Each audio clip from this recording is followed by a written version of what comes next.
전면적으로 시행하기에는 아직 준비가 좀 부족한 측면이 있어서 제주도부터 해보려고 합니다. 에너지 섬나라니까 더 빨리 더 세게 해야 되는 거 아니에요? 그렇습니다. 네, 알겠습니다. 네, 과제가 많습니다만 간략하게만 보고드리겠습니다. 첫 번째로 재생에너지 비중을 현재 9%대인데요. 2030년까지 20% 이상으로 달성하려고 합니다. 핵심이 재생에너지인데 현재 누적으로 37기가 수준입니다. 이거를 100기가까지 보급을 하려고 합니다. 30년까지 100기가였는데 최대한 노력해서 그 달성 목표를 단축해 보려고 합니다. 핵심이 태양광인데 56기가를 늘려야 됩니다. 햇빛 소득 마을, 공장 지붕형, 영농형, 수상형, 접경 지역 그리고 공공기관 아리백 등을 통해서 하면 태양광이 모자라서라기보다는 전력망만 충분히 붙여주면 56기가를 추가로 달성하는 건 가능할 것으로 보고 있습니다. 말씀 주신 대로 공장 지붕형도 그동안은 의무화가 되어 있지는 않았는데요. 해외에서 그런 사례들도 꽤 있고 해서 국토부 산업부랑 협의해서 산업단지 지붕도 대폭 늘려나가겠습니다.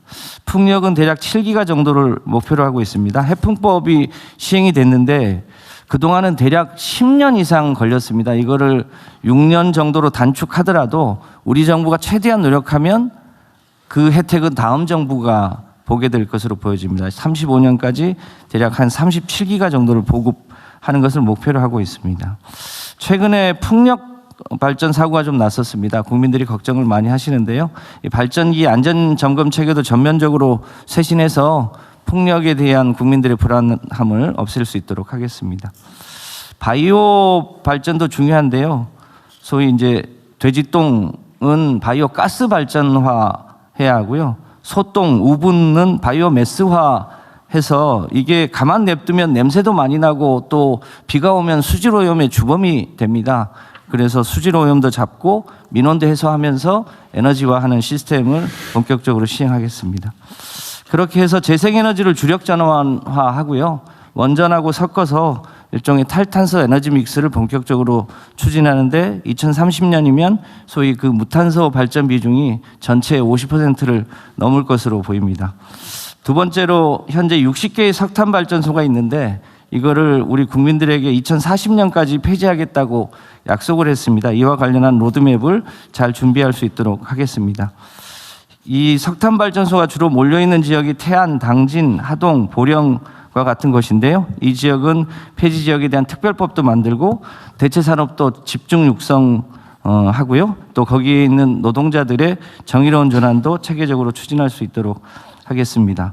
참고로 2030년까지는 19개가 폐지될 예정이고요. 2040년까지 20개가 폐지되는데 여전히 21개가 설계 수명이 좀 이 남아있는 석탄 발전소도 이 안보 전원으로 활용한다든지 해서 전환 비용을 최소화할 수 있도록 그렇게 하겠습니다.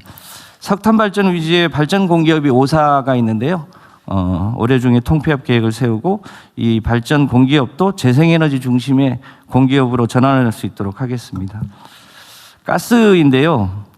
현재 최종 소비의 48%가 열로 소비됩니다만 지난 정부까지 이 열을 체계적으로 관리를 해오지를 못했습니다. 이 열 관리를 체계적으로 하는 게 굉장히 중요한데요.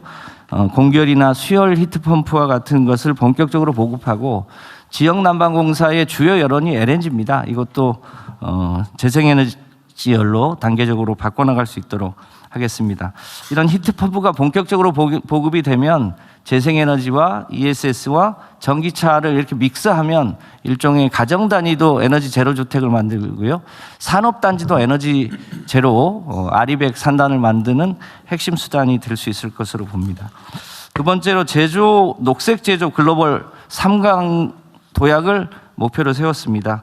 우리가 AI 분야 글로벌 3강은 상당하게 대중화되어 있는데요. 이 녹색 산업 분야도 미국과 중국과 함께 대한민국이 3대 강국으로 발돋움할 수 있을 것으로 보여집니다.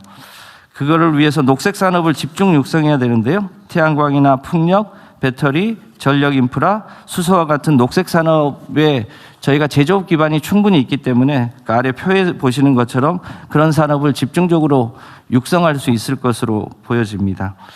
한전 기술 지주회사 설립과 같은 방법 등을 통해서요, 에너지 벤처 창업도 활성화하고 유니콘 기업을 키울 수 있는 지역의 에너지 특별시를 조성하는 일도 차질 없이 추진하도록 하겠습니다. 다음으로 화석연료를 가장 많이 쓰고 있는 게 철강하고 석유화학 분야입니다. 이 분야도 수소화는 제철과 같은 방법으로 전환할 수 있도록 하겠습니다. 올해 30만 톤 규모의 수소화는 제철 실증 설비를 착공해서 28년에 완공하고 운영할 예정인데요. 만약에 이 분야에 성공하면 그린 철강 분야도 대한민국이 가장 앞설 수 있을 것으로 판단됩니다. 석유화학이 요즘 어렵긴 합니다만 전기 NCC를 도입하거나 공정 효율을 높여서 석유화학도 고부가가치 산업으로 전환하되 불가피하게 석유화학 분야에서는 탄소 배출이 될 수밖에 없어서 그것은 CCUS 방식으로 배출되는 탄소를 포집해서 저장할 수 있도록 하겠습니다. 여전히 산업에서 탄소를 줄이기가 좀 어려운 측면이 있어서 이 분야는 수소를 통해서 해결해야 되는데요. 그린 수소나 핑크 수소의 가격 경쟁력을 높여서 산업 경쟁력을 높일 수 있도록 하겠습니다. 모든 분야의 전기화 굉장히 야심찬 목표인데요. 전기 수소차를 2030년까지 신차 기준은 40%로 높이겠다고 목표를 세운 바 있습니다. 내용을 보시면 경찰차나 LNG 택시나 렌터카나 법인차 이런 것을 전기차로 전환하는 것을 우선적으로 추진하면 2030년 신차 목표 40%를 조기에 달성할 수 있을 것으로 보여집니다. 대통령님 말씀 주신 지역 재생에너지 비중 등을 고려한 구매 보조금을 지방 우대하는 것도 추진하면 지역에 재생에너지가 많은 곳에서 전기차가 더 활성화될 수 있을 것으로 보여집니다. 이것뿐 아니라 건설기계나 농기계, 선박, 이륜차 이런 분야도 AI와 전기화를 추진하고 있는 게 세계적인 추세인데요. 이 분야에 대한민국 경쟁력도 높일 수 있도록 하겠습니다. 조금 이따 금융위가 보고할 예정이어서 녹색금융과 재정지원 분야는 생략하도록 하겠습니다. 특히 이 기후대응기금 재원을 확대하는 일, 또 농어촌 지역의 화석연료 보조금이 곳곳에 많이 남아 있습니다. 이것을 재생에너지 보조금으로 점차 전환하는 일도 추진할 필요가 있다고 보여집니다. 그 난방유나 면세유로 난방하는 농어촌이 꽤 많은데 이것을 히트펌프 방식으로 보급을 집중 지원하면 그런 분야도 화석연료를 줄일 수 있다고 판단합니다. 에너지 전환을 통해서 지역 균형 발전을 추진하는 것도 주요한 국가적 목표입니다. 재생에너지는 특성상 송전망에 붙는 비율이 높지 않습니다. 배전단의 4분의 3이 배전단에 직접 달라붙기 때문에 전력망도 이제는 일방향 체계에서 양방향 분산형 체제로 바꿔야 합니다. 이것을 위해서는 ESS나 양수를 대폭 보완해야 되고요. 그동안 우리가 전력 관리를 주로 피크 관리 중심으로 해왔는데요. 이걸 유연성 관리로 전환하는 게 12차 정기본의 핵심 내용이 될 것 같습니다. 그래서 지역 단위의 분산형 전력망을 강화하되 불가피하게 여전히 수도권과 전력이 많은 지방 간의 격차가 있을 수 있는데요. 이것은 서해안의 해저 송전망 같은 것을 해결하고 또 유연 접속 방식으로 하면 기존 송전망을 추가로 만들지 않더라도 전력망의 효율을 높일 수 있습니다. 이 분야도 적극적으로 활용해 나갈 수 있도록 하겠습니다. 이 마을 단위로 자원을 활용한 에너지 자립형 분산 특구도 최근에 7개를 정했는데요. 여기서 실증 사례를 확산해 나가면 마을 단위의 에너지 자립 모델도 확산할 수 있을 것으로 봅니다. 가파도와 같은 개통 독립섬이 있습니다. 대표적으로 울릉도, 백령도 이런 개통이 독립되어 있는 섬이 87개가 있는데요. 이게 전부 디젤 발전소를 운영하고 있습니다. 이 발전소를 재생에너지 기반의 탄소 중립섬으로 바꾸는 일을 해나가고요. 이런 제주도와 전남의 성과가 전국으로 확산될 수 있도록 하는 준비도 체계적으로 하겠습니다. 이것을 하기 위해서는 아까 대통령께서 말씀하셨던 것처럼 요금 체계나 시장 제도를 전면적으로 개편할 필요가 있습니다. 그래서 송전 비용이나 자립도 국가 균형 발전 등을 고려해서 지역별 요금 제도를 올해 중에 도입을 하고요. 재생에너지 중심으로 전력시장과 입찰시장을 개편하고 시간대별 요금제도 도입을 해서 실제로 낮 시간에는 전기요금이 싸고 밤 시간에 피크 시간대 전기요금이 비싸져서 낮 시간에 다양한 이 제도들이 작동할 수 있도록 시스템을 바꿀 준비를 하고 있습니다. 재생에너지가 좋긴 한데 여전히 값이 비싸다고 하는 게 있습니다. 이게 이 REC와 RPS 제도 때문인데요. 올해 중으로 이걸 계약시장 제도로 개편을 하면 재생에너지 값도 석탄이나 LNG보다 훨씬 더 저렴하게 바꿀 수 있을 것으로 보여집니다. 이런 것들이 모두 다 결과적으로 우리 국민의 에너지 소득으로 연결될 수 있도록 하려고 합니다. 대략 추계해 봤습니다만 햇빛과 바람 소득으로 약 800만 명, 그리고 개통 소득으로 약 180만 명 정도 해서 대략 한 1,000만 명 정도의 우리 국민들이 이 과정에서 햇빛 소득이나 바람 소득이나 개통 소득을 통해서 에너지 소득을 얻을 수 있도록 그렇게 설계해 보려고 합니다. 특히 이제 한전의 고압 송전망 건설과 그 고압 송전망 주변의 주민들이 그것 때문에 저항이 심한데요. 그분들이 피해자가 아니라 투자자로 참여해서 오히려 그것을 통해서 소득을 올릴 수 있도록 전환하면 개통 소득도 실현할 수 있을 것으로 판단됩니다. 이 과정에서 지방 정부가 좀 주도적으로 참여해야 되는데요. 지방 정부의 권한도 좀 늘려주고요. 지방 단위로 에너지 공기업이 있는 데가 있는데 에너지 공기업의 부채 비율 상한이 있어가지고 재생에너지 분야는 좀 예외적으로 부채 비율을 좀 올려줘서 지방 공기업이 주민들하고 함께 태양이나 햇볕에 적극적으로 출자할 수 있도록 열어주면 좋겠다는 판단이 있습니다. 이런 이 10대 과제들 수행해 나가면 2030년까지 재생에너지 비중을 현재 9%에서 20% 이상까지 올릴 수 있다고 보고요. 1차 에너지 중에 화석연료 비중을 대폭 축소해 나가고요.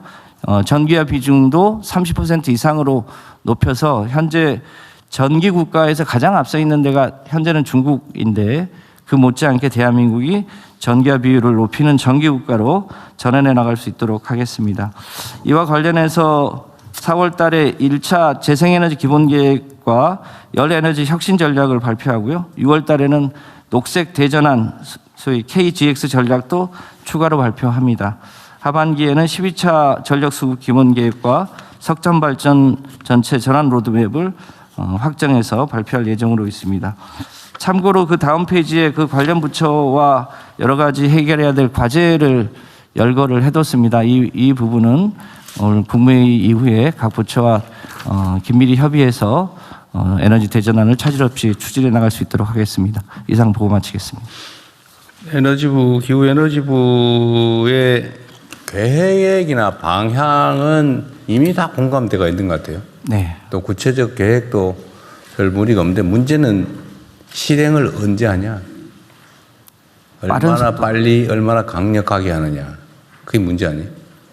대통령님이 힘을 실어주고 계셔서 열심히 내가 하고 있는데 왜 진척이 안 되는 것 같아 맨날 똑같은 얘기하고. 더 속도를 내도록 하겠습니다.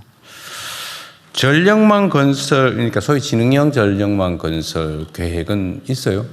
네, 그 관련한 전문가 집단하고 포럼도 만들어서 현재는 이제 대형 발전소에서 일방적으로 송전 배전하는 방식인데 이걸 소위 분산형 차세대 전력망으로 바꿔야 되거든요. 그러니까. 그래서 그 전문가, 기업, 정부가 다 참여해서 그걸 신속하게 바꿔나갈 수 있는 포럼이 운영되고 있고 그 안에서 여러 가지 제도 설계를 이제 실제로 깔고 실증하고 그렇게 하고 있습니다. 분산형 전력망을 대대적으로 깔아서 네. 농사 짓는 사람들이 아무 데서나 태양광 발전해서 그걸로 먹고 살 수 있게 하면 내가 보기에는 저기 지방으로 지금 빈 농촌으로 어촌으로 귀농 기여하는 사람들이 기회가 되지 않습니까? 그렇습니다. 농사 짓는 것보다 몇 배 남는다면서요? 네. 그 지금 저도 지금 어제 그저께 안동 갔다 보니까 다 묵어 있더라고 밭이.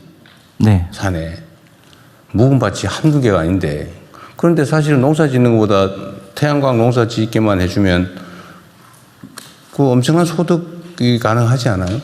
그렇게 하는데 핵심 수단이 ESS를 포함해서 붙여주는 게 필요한데요. 그동안은 ESS 투자가 비교적 적었습니다. 그래서 이거를 대폭 늘리면서 발전의 효율을 높이면 지금 개통이 막혀 있는 호남 지역이나 이런 데에서 ESS와 분산형 전력망의 특징을 같이 결합하면 충분히 이 지산지소형 전력망 체계와 주민 소득을 함께 올릴 수 있을 거라고 판단됩니다. 지금 저기 전기를 사용하는 온갖 영역들 있잖아요. 예를 들면 자동차. 네.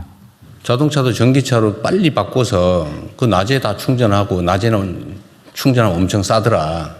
네. 그 낮에 충전해 놓고 낮에 햇빛 쨍쨍할 때 그죠. 또는 아까 말씀하신 대로 뭐 난방이나 이런 것도 낮에 다 미리 다 추결하면 됩니다. 추결해 놓고. 네. ESS로 저장. 네, 이게 빈말이 아니라 사실 내가 제주도 가서 좀 깝깝했는데 네. 제주도는 지금 저 풍력 발전이 남아가지고 낮에 강제로 지금 풍력 발전기들 세우고 있잖아요. 그 지금 그렇게 한 지가 몇 년이 넘었거든.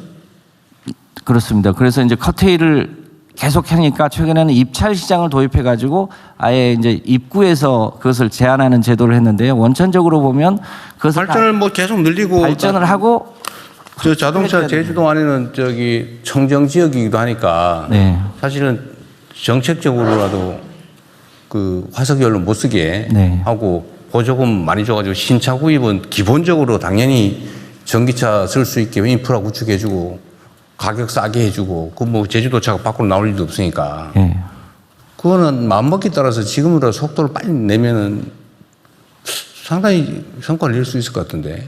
임기 중에도 상당한 변화를 가질 수 있을 거라고 판단합니다. 한 100%는 아니더라도 제주도 우리 타운홀 미팅 때 네. 황교모 장관님 35년까지 신차 구매를 뭐 100% 한다 해서 무슨 10년씩이나 걸리냐 그게. 땡기겠습니다. 진짜로. 저 기획예산처 장관한테 좀 도와주세요. 기획선체 장관이 돈 문제예요. 돈 문제도 돈 문제인데 네. 정책의 의지에 관한 문제이기도 하죠. 그렇습니다. 그리고 시스템의 문제이기도 하죠. 그거를